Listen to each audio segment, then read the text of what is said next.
Is Pete Buttigieg already launching his 2028 presidential campaign in the cornfields of Iowa? He just made a move that has political insiders across the country buzzing, proving that even though he's currently serving in the cabinet, his sights are set on much more than just infrastructure.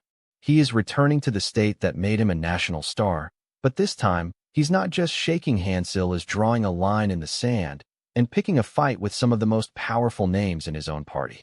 Before we continue, if you want to stay on top of everything happening in U.S. politics, hit that subscribe button right now and leave a like. It really helps this channel grow. The political landscape in Iowa is heating up, and the stakes couldn't be higher. Pete Buttigieg, the man who famously won the 2020 Iowa Democratic caucuses, is officially wading back into the state's politics. He has announced his endorsement of State Representative Josh Turek for a highly contested U.S. Senate primary. This isn't just a simple nod of approval. It's a calculated political maneuver. You see, Turek is running against State Senator Zach Wahls, and this primary has suddenly become a proxy war for the future of the Democratic Party. Just days before Buttigieg made his announcement, his former 2020 rival, Massachusetts Senator Elizabeth Warren, was on the ground in Iowa campaigning for the opponent, Zach Wahls. Think about that for a second. Two of the biggest heavyweights from the last presidential cycle are now squaring off through their chosen candidates in a state that has historically been the ultimate kingmaker. Buttigieg's statement was clear. He pointed back to his 2020 success, reminding everyone that his campaign went everywhere, from rural towns to the biggest cities. He's betting that Josh Turek can replicate that go-everywhere strategy to flip a seat that has been held by Republicans for far too long. Specifically, they are eyeing the seat once held by the legendary Tom Harkin. But here is where things get complicated. This endorsement is a massive U-turn for Buttigieg. Back in March, when he was asked directly if he would be endorsing in these types of contested primaries, he told reporters it was not in his plans. He seemed content to stay on the sidelines as a cabinet secretary. So what changed?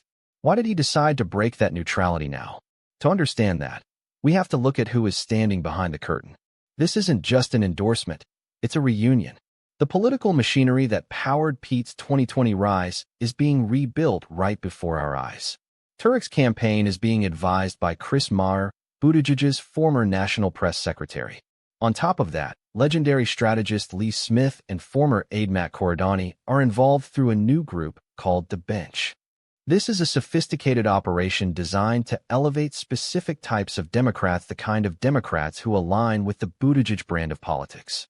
Now, let's analyze what this actually means for the future. First, this is about 2028. By helping Josh Turek win a Senate seat, Buttigieg isn't just being a good Democrat. He's building a roster of loyal allies. If Turek makes it to Washington, Buttigieg has a powerful friend in the Senate.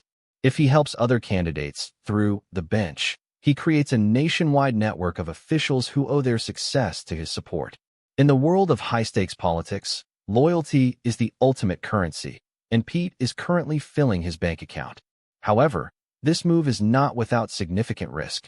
By picking Turek over Wahls, Buttigieg is risking a major rift with the progressive wing of the party, many of whom are already suspicious of his moderate leanings. Zach Wahls is a formidable candidate with his own deep roots in the state, and by siding against him, Buttigieg might be alienating a segment of the Iowa base that he will desperately need if he ever runs for president again. Furthermore, we have to talk about the Iowa factor. The Democratic National Committee famously bumped Iowa from its first-in-the-nation spot for 2024 after the disastrous caucus app breakdown in 2020. Iowa Democrats are currently fighting a desperate battle to regain their relevance and move back to the front of the line for 2028. By involving himself so deeply in this primary, Buttigieg is signaling that he still believes Iowa matters. He's betting that the road to the White House still runs through those rural counties, even if the DNC says otherwise. This is a classic clash of the titans scenario. On one side, you have the Elizabeth Warren wing, progressive, academic, and focused on structural change. On the other, you have the Buttigieg wing focused on rural outreach, moderate rhetoric, and bringing Republicans into the fold. This Iowa primary is the first real laboratory where we get to see which of these visions will lead the party after the Biden era. Buttigieg is joining a heavy-hitting roster of supporters for Turek, including Senators Tammy Duckworth, Catherine Cortez Masto, and Maggie Hassan. This shows that the establishment is starting to consolidate behind Turek, perhaps seeing him as the more electable option in a state that has trended red over the last decade. But as we've seen in politics time and time again, the establishment choice isn't always the one the voters want. So, the big question remains, is Pete Buttigieg's involvement a masterclass in party building, or is he overplaying his hand and creating unnecessary enemies? He is no longer the small-town mayor outsider.